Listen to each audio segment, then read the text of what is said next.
Pale Luna smiles wide. Hey, I'm Sapphire. Want to hear something scary?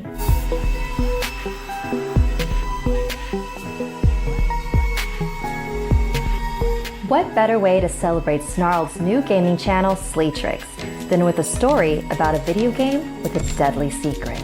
This is the story of Pale Luna by Ed. In the last decade and a half, it's become infinitely easier to obtain exactly what you're looking for by way of a couple of keystrokes. The internet has made it all too simple to use a computer to change reality. An abundance of information is merely a search engine away, to the point where it's hard to imagine life is any different. Yet, a generation ago, when the words streaming and torrent were meaningless, save for conversations about water, people met face-to-face to conduct software swap parties, trading games and applications on Sharpie labeled 5¼ inch floppies. Most of the time, the meets were a way for frugal, community-minded individuals to trade popular games amongst themselves. However, a few early programming talents designed their own computer games to share amongst their circle of acquaintances, who in turn would pass it on until it had its place in the collection of aficionados across the country. Think of it as the 80s equivalent of a viral video. Pale Luna, on the other hand, was never circulated outside of the San Francisco Bay Area. All known copies have been long disposed of. This fact is attributed to a number of rather abstruse design choices made by its programmer. Pale Luna was a text adventure in the vein of Zork and The Lurking Horror, at a time when said genre was swiftly going out of fashion. Upon booting the program, the player was presented with a screen almost completely blank, except for the text. You are in a dark room. Moonlight shines through the window. There is gold in the corner, along with a shovel and a rope. There is a door to the east. Command. So began the game that one writer for a long-out-of-print fanzine decried as enigmatic, nonsensical, and completely unplayable, as the only commands that the game would accept were pick up gold, pick up shovel, pick up rope, open door, and go east. The player was soon presented with the following. Reap your reward. Pale Luna smiles at you. You are in a forest. There are paths to the north, west, and east. Command.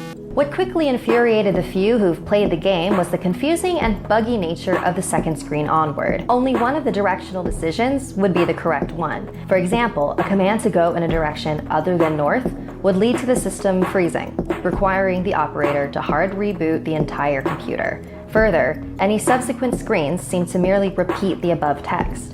Worse still, the standard text adventure commands appeared to be useless. The only accepted non-movement related prompts were use gold, which caused the game to display the message, not here. Use shovel, which brought up, not now. And use rope, which prompted the text, you've already used this. Most who played the game progressed a couple of screens into it before becoming fed up by having to constantly reboot and tossing the disc in disgust, writing off the experience as a shoddily programmed farce. However, one young man by the name of Michael Nevins decided to see if there was more to Pale Luna than what met the eye. 5 hours and 33 screens worth of trial and error and unplugged computer cords later, he finally managed to make the game display different text. The text in this new area read, Pale Luna smiles wide. There are no paths. Pale Luna smiles wide. The ground is soft. Pale Luna smiles wide. Here. Command? It was another hour still before Michael stumbled upon the proper combination of phrases to make the game progress any further.